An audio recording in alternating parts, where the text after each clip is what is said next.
Hello and welcome to the Joy Dealers podcast, where we talk about emotional healing and inner work in general.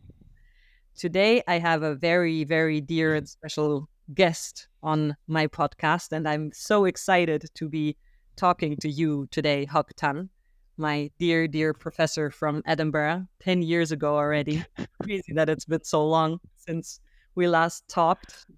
Um, yeah, uh, I wanted to talk to you on my podcast because I noticed over the years that some people that you meet in life disguise as a certain function in your life, but really they can be spiritual teachers pointing to spiritual realities in our lives that we sometimes don't realize until 10 years later. So, yeah, this is why I wanted to talk to you today and talk to you about the topic sustainability that you are so passionate about and were able to transmit also to your students like me. And how are these connected? How is sustainability and Mm. spirituality connected for you? Yeah. First of all, Amira, thank you for having me. Um, been 10 years now. It's unbelievable. Come to think of it, time just flows, Um, that's the question of sustainability, of course, as you know, it's one that I've been thinking about for a very long time. I can even trace it back to my own childhood, how my mom used to separate the plastic bags, how she would wash them and reuse them again, and how we used to collect the glass bottles and metal cans so that we can actually sell them and get money for it. Mhm. And whatever food waste we had, there was a local farmer who comes daily and would collect the waste to feed the livestock. So I've been always very, very curious about sustainability and the impact it has on our lives and so on. Maybe that's the beginning of it, I think. And then when I went to university, uh, that question, that seed was planted and it remained with me, right? Um, Again, when I went to business school at that time, um, the way I think sustainability wasn't mentioned at all. It was in the peripheral. I remember going to my professor, economics professor, and started asking about sustainability and renewable energy at that time, 30 years ago, and social issues, poverty, hunger, and wealth disparity, and so on. And he says to me, Hawk, you're in the wrong faculty. You should go to the social sciences, philosophy, or divinity. That's where these questions are asked. Now, this is the business school. The business of business is business. You maximize profit for your shareholders. That was the end of our conversation. And therefore, because of that, that question remains with me, or remained with me for a long time. And when I became a teacher myself, thanks to a friend of mine from I think about 20 odd years ago, he actually introduced a sustainability module, and I, you know, co-authored with him, and yeah, I taught with him the module, and at that time was very brave because, like I said, in the business school, sustainability wasn't seen as important. It was just a sideshow. It's something nice to do. It's something you don't have to do. So it's a distraction, it was considered. But things have changed, Amira. So sorry for the long-winded answer, but that's my genesis. That's how it kind of started for me. No, thank you. That is very interesting. I didn't know that about you. And I didn't know that you had already that inquiry or inquisitive mind so early, but it makes total sense. So, what is the place of spirituality when it comes to the topic of sustainability in your experience? That's a good question. I've been I've been observing this for a long time. And I've always asked myself this question: why haven't we made significant progress? We've done, we've made progress. We've introduced renewable energy. Maybe it's about 10-15% of the global energy needs. We have tried to improve the situation of biodiversity. We have tried to address poverty, equality, diversity, and so on and so forth. But I still feel that that is just the tip of the iceberg.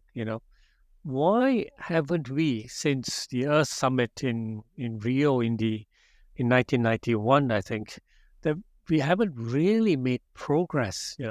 Um, I come to the conclusion that it's it's it's a spiritual side that is missing. I think the idea of purpose, meaning, and values, something we have not touched on. We have tried to address this sustainability issue like a scientific problem, you know, because we come from the Western perspective, very what we call empirical approach to problems, very mechanistic, reductionist. We've got a problem, let's reduce the problem. But we've forgotten to see the whole picture, Mm-hmm. you know, the interconnectedness of our biosphere with our own lives, and the interconnected between people, the interconnectedness between us and nature. You know, I think we kind of lost that. I think that's a missing piece, and therefore just using the mind, empirical scientific approach itself has limitation. And I think that could be one of the problems, Amira. Yeah, yeah, that's very true. And I that was eye opening to me when I started studying in the field, that I noticed, okay, how do you actually change from the inside on such a fundamental level that sustainability becomes a passion within us and becomes a something that we can't live without, that it's not a nice add-on or a fear of a sanction Mhm. that we comply by, but that it's actually that it hurts our own selves when when something negative is happening to the planet. Like, how can we move to that level of consciousness that makes it apparent, that makes it feelable, embodied in our own bodies, that the earth's pain is our pain, that we really feel it in our own bodies, in our own experiences, that it does matter what we do to the planet because it matters to us. Yeah, I think there lies one of the issues as well, because again, culture and our own spiritual belief has an influence. Like I said, it goes back to purpose, values, and meaning as well. Um, I think in the West, we have very much been driven by this individualism. It's I, me, and myself.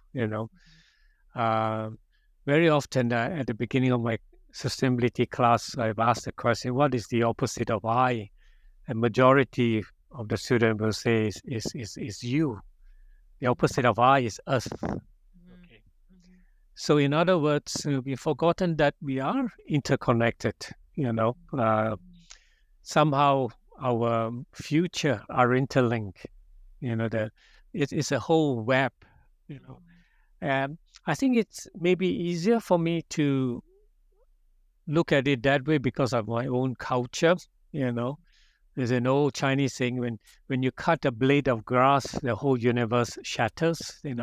Somehow we are all connected. It's just like the story of the butterfly. You touch it, it has the impact. The future, the past, and so on.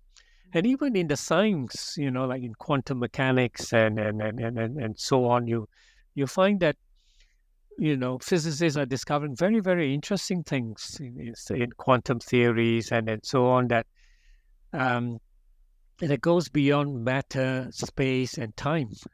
You know, and I find it mind-boggling because I say, "My God, you mean what I do and say here affects Amira in in in in Munich or Berlin, and it affects someone in Beijing?" It is a mind-boggling thing, this interconnectedness, meaning, and so on. So, from my religious own spiritual background, I don't find it difficult to explore that option, but it's more difficult if I share this with an audience predominantly from the West. The heritage and culture will be different. They will find it maybe a bit more difficult. Yeah. May I ask, what is your spiritual or religious background? Yeah. You see, I come from Malaysia, and it's a very multi-religious society. So, I was brought up as a Christian, right? But I'm surrounded by Muslims and Hindus and Buddhists and Taoists and spiritualists. So I have been open to their way of thinking, and I find beginning to find a little gems, little I you know a tradition which I find helpful in my own life. So I don't find it any contradiction to bring it in as a practice for myself. Whether it's mindfulness or reading, for example, the Bhagavad Gita, or Rumi's work, Khalil Gibran or whatever. I find it quite enriching. This it just reflects for me the beauty of creation. It's how diverse and beautiful it is. And if you come from a Christian background, isn't it then quite easy to connect to a Western audience? Or is the Malaysian Christianity so different from a Western Christianity? I know that there are many, many denominations, so there might still be a big gap in culture or in religious views.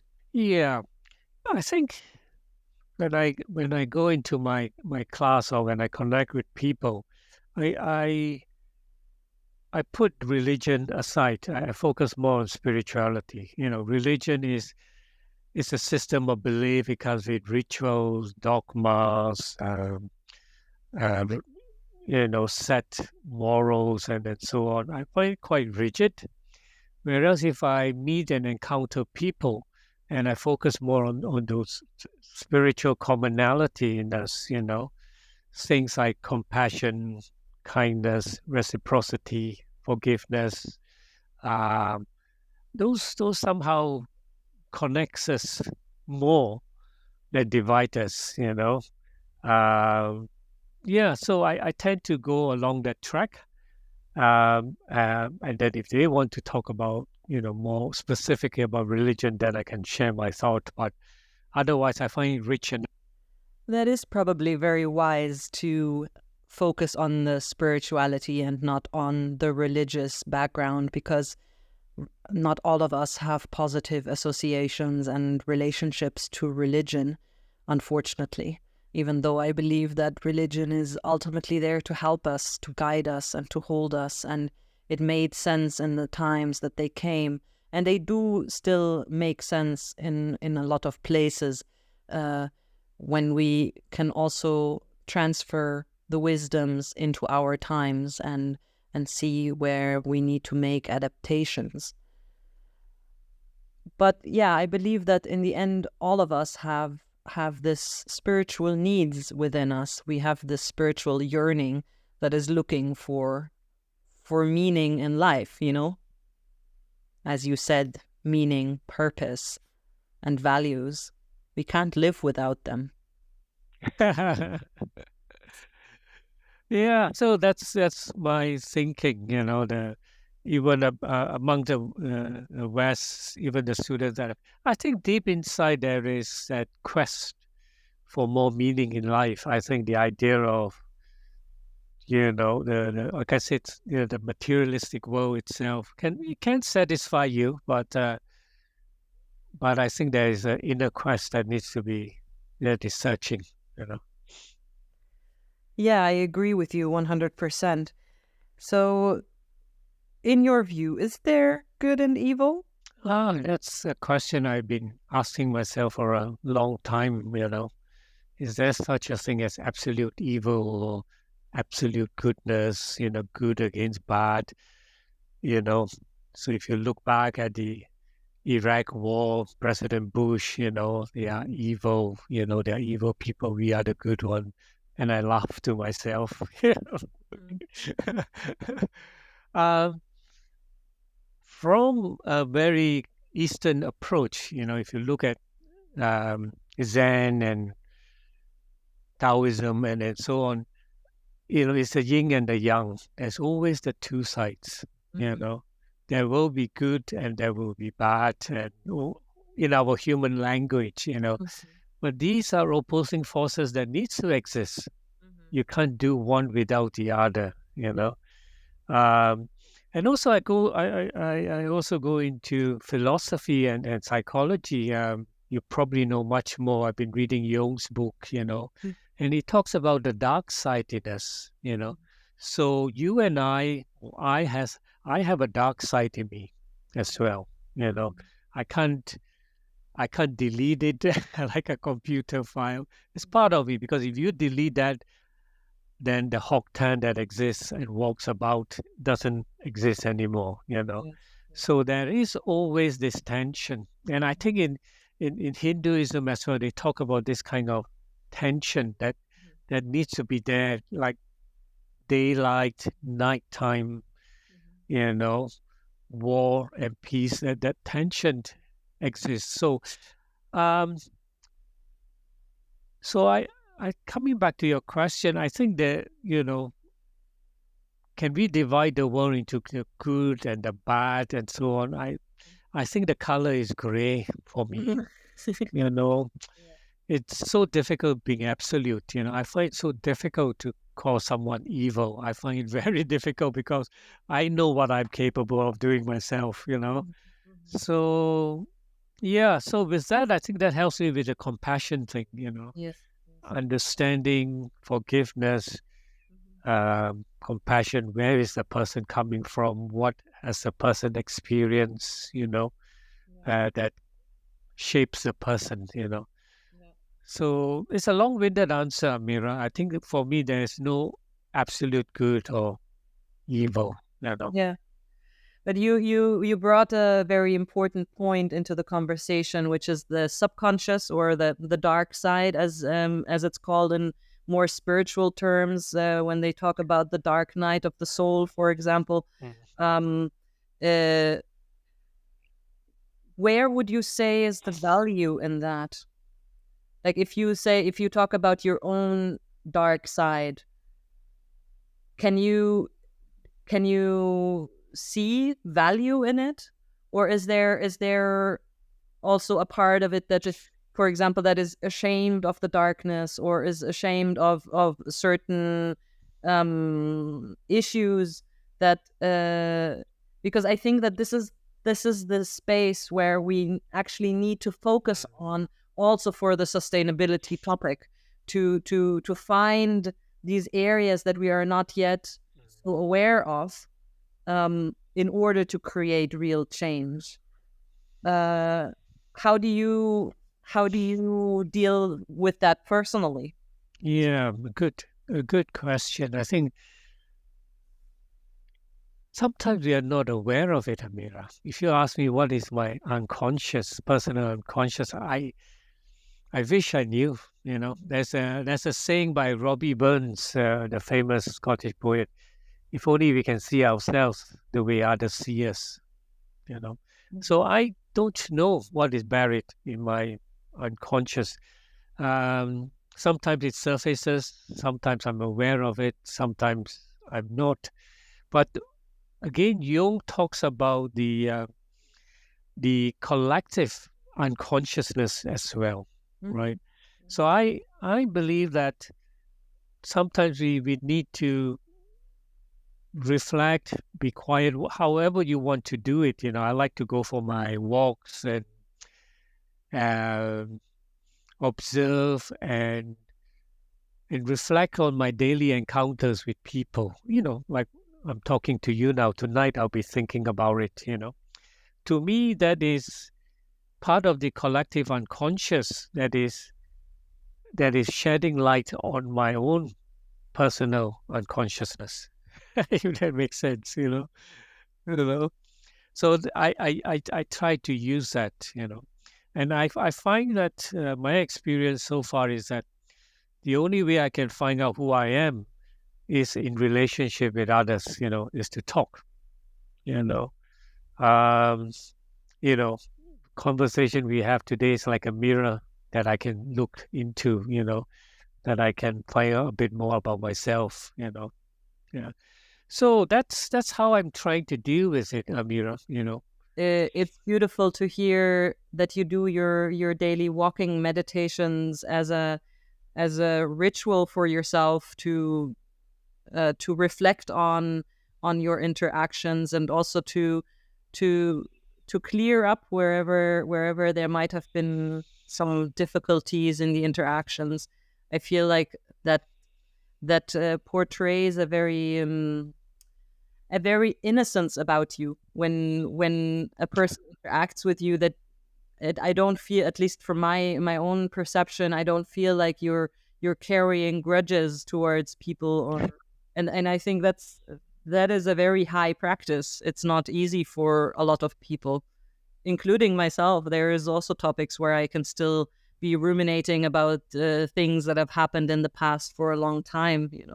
So it's I find that very inspiring, and will definitely take that with me to to include that more in my own practice. Well, it's like you say, it's practice, and I don't think I've I perfected the art of doing it. I think one is constantly learning, understanding, and finding out about ourselves, which is we are amazing creatures. Actually, the more you think of it. Yes, I agree with you. We are amazing creatures. And I think it's not so much a part of perfecting any art, but of just sharing what helps us, and hoping that maybe it can inspire another person to to also leave behind the painful past, or experiences that they've carried around for a long time. I think it is really important, Amira, to share our own journey, the cliche, our journey, and so on, in a way that is not, as you were saying, judgmental, or, and then basically respecting that the path we take is all unique to ourselves. And I think one difficulty human beings face is that we try to cling on to certainty. Is like we like to cling on to dogmas and rules and frameworks and models and so on.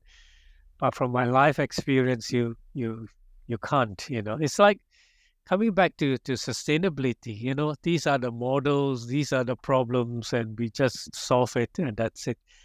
But it's far more complex, than that. As I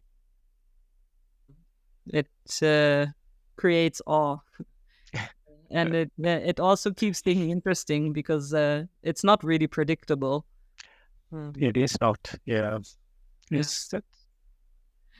Yes, and the yeah, I loved your pointing to the topic of certainty and uncertainty. That was one of the first, I call them my entry drugs.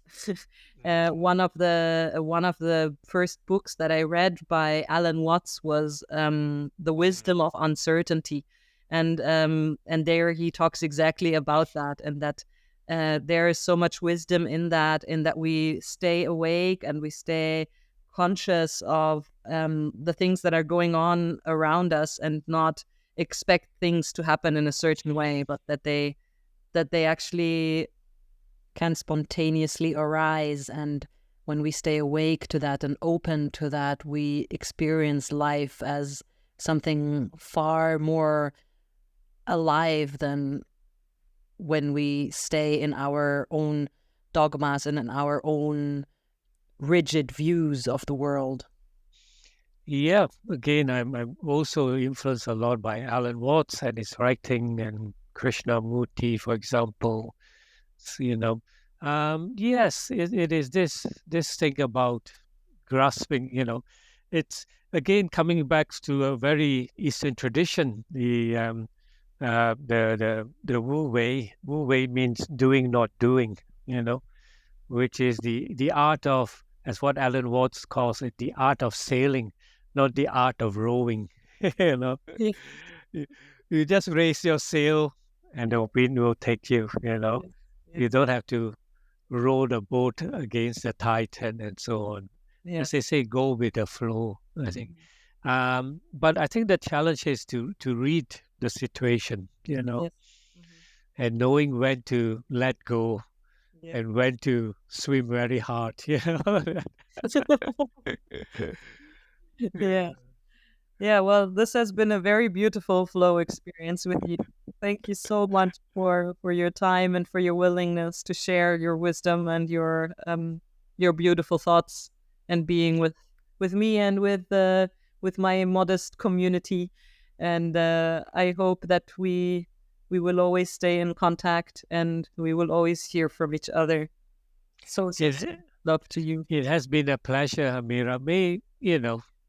We like I said, occasionally, even as pilgrims, we bump into each other and we exchange stories and lessons, and you know, we share our experience. I think that makes the human experience so rich.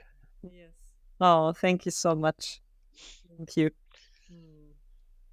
Bye bye. Bye. Goodbye.